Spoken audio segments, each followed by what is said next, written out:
Hey guys, and we're back with more Ancient Greece. We're going to be doing lesson 5 today, Battle of Thermopylae. Battle of Thermopylae, right there, lesson 5. Alright, so quick recap what we learned about in our last lesson, lesson 4, the Battle of Marathon. That was when we first found out who the Persians were, and they wanted to take over everything. They tried taking over Ionia. Ionia was like, well, let me get some help from Athens. Athens was like, yes, we're going to help you. We're going to ask Sparta for help also. And they had this guy named Phidippides running back and forth asking for help. Sparta finally said, yes, we'll help you. But after our festivities and our festival, and Athens is like, no, we need help now. So we're going to go to war with the Persians. Went for the Persians with Ionia, and they won, even though Persians sent 600 ships. The Athenian people were still able to win, sending the Persians all the way back to their home, sad and crying because they lost. Unfortunately, we did lose a great man in our last story.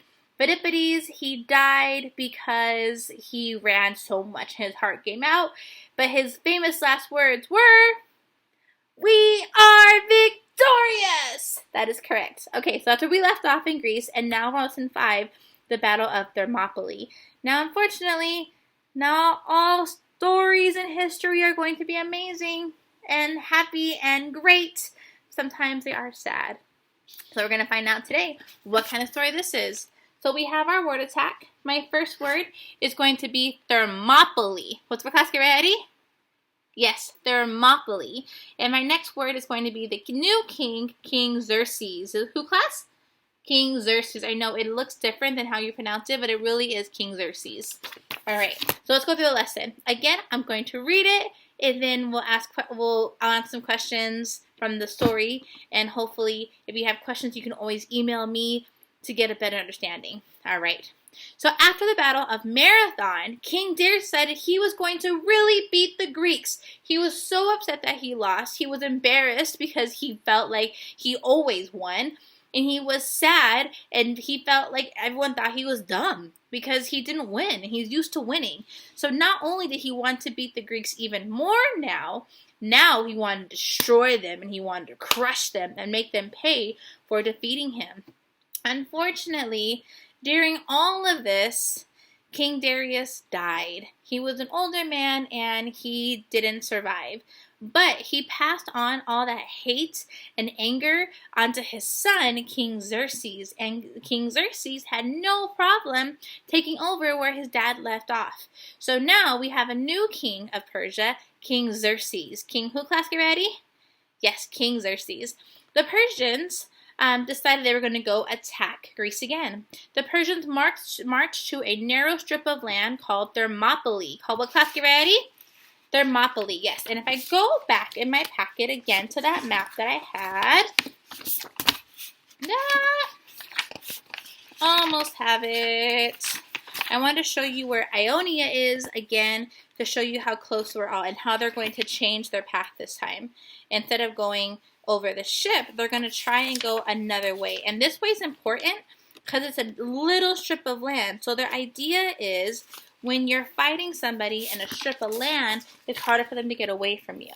So here is Athens, here's Thebes, and here is Thermopylae. So if you look right here, all of this right here next to Marathon, that's all water. This is all this around here is all water. Okay, so Thermopylae is a strip of land right here. So they're thinking if we attack them on this strip of land, there's nowhere that they can come around us. They have to go through us. So that's why they decided to attack there. They thought it'd make more sense because they had more people than the Athenians did, or even the Spartans. So they marched to a narrow strip of land called Thermopylae. A group of 300 Greek soldiers met them there, and 300 Greek Spartans. Now, you might think like 300, that's it. But remember, Spartans were the best warriors. They were the best fighters. And all they did was train. So that's like showing up with the Patriots at the Super Bowl and having the best team in the entire world. Not that I necessarily agree with that statement, okay? But having an amazing team and then having like a little youth team show up, okay? Patriots are going to win. Okay, maybe my team would win the Saints, but probably the Patriots are going to win, right? Compared to the little 12-year-old team. So the same kind of a deal. You had the Spartans, who were this awesome, amazing fighters, and only 300 of them, but they were still the best compared to everyone else that weren't built for fighting. They weren't meant to be soldiers and warriors. So 300 Greek soldiers were mostly from Sparta. Even though the Spartans were outnumbered, they were trained not to show fear. The Persians marched toward them, and they completely outnumbered them. Many Persians were killed, but there were still many more Persians than there were Spartans. So even though Spartans were doing a really good job and they were killing all the Persians, there were just so many Persians.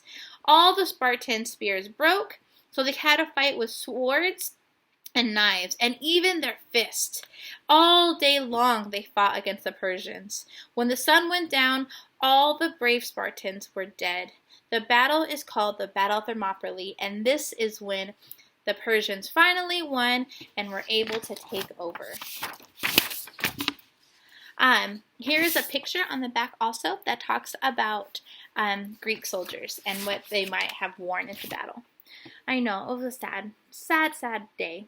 Okay, so I'm going to have you pause my video. Pause it. Wait. Pause it. And then you're going to answer all the questions, and then we're going to go through and answer them together. Okay? So I want you to pause right now. Take a minute.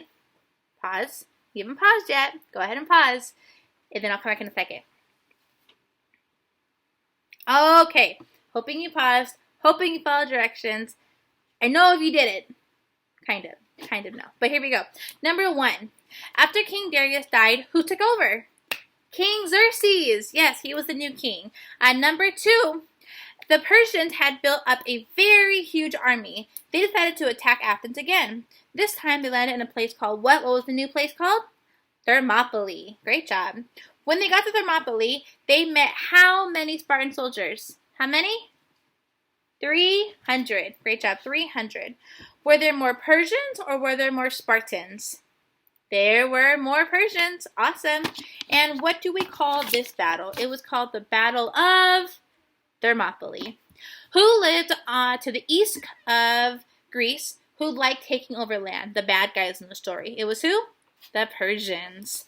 The Persians started to fight in the city. They wanted to fight first where? Where the first place Persians want to take over? They wanted to take over Ionia. Great job. And who did Ionia ask for help? They asked the who, get ready, the Athenian people.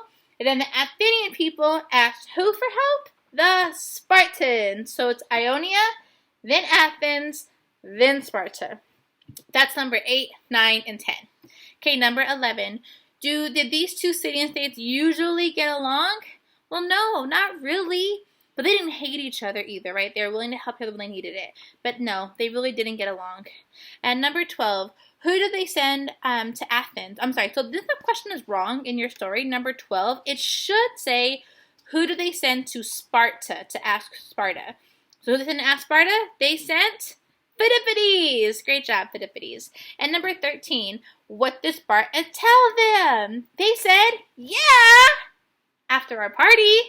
Crazy people. Okay, in the meantime, Persia sent how many ships to Greece? Yes, 600. They sent 600 ships to Greece. These ships landed in a place called Marathon. Great job. And what was the king of Persia's name? Right now, his name is King Darius.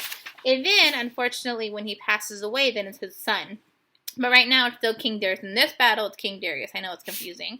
Number 17. After the Athenians attack the Persian soldiers by surprise, what happens? The Persians ran away. Great job. Phidippides and his famous last words were, "We are victorious!" And then what happened to him? He died, unfortunately. Today, people run long-distance races, and we call those races marathons. Greece is a country. Greece is considered a Peninsula. And the first Olympic Games were held in a place called Olympus. Yes, Olympus. No, Olympia. So sorry. Olympia. Let me correct myself. Yay for Miss Johnson. In ancient games, Athens. I can't read it anymore.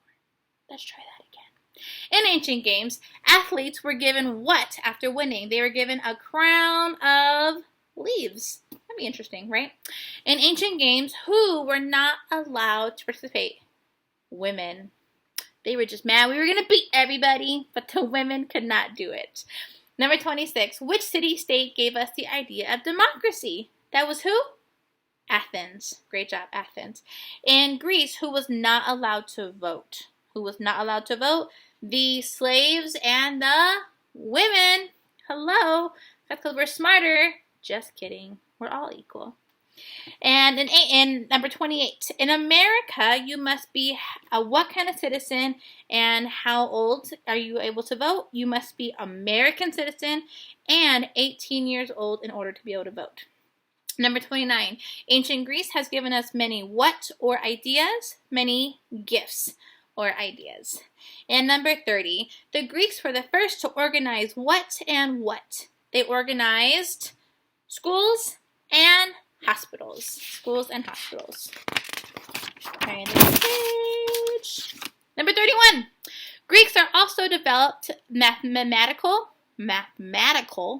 ideas such as, there's two of them, you should have picked two. We're going to go with fractions and, well, it should be two, but they only have one on here. So it should be fractions and geometry, right?